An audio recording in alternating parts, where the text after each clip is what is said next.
Salam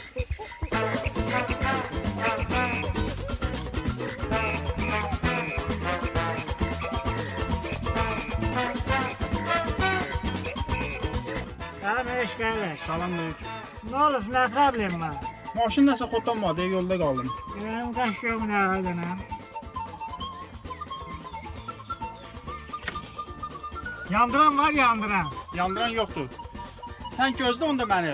Bir kilometr qabaqda mağazin var. Geyim oradan alım gətirim. Ben hiç gidiyorum. Hə, gəlirəm.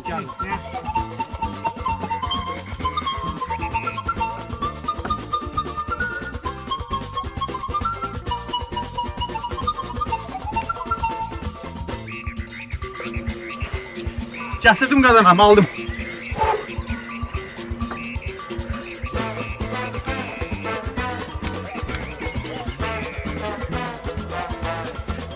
Maşını düzəltməyə gəlin.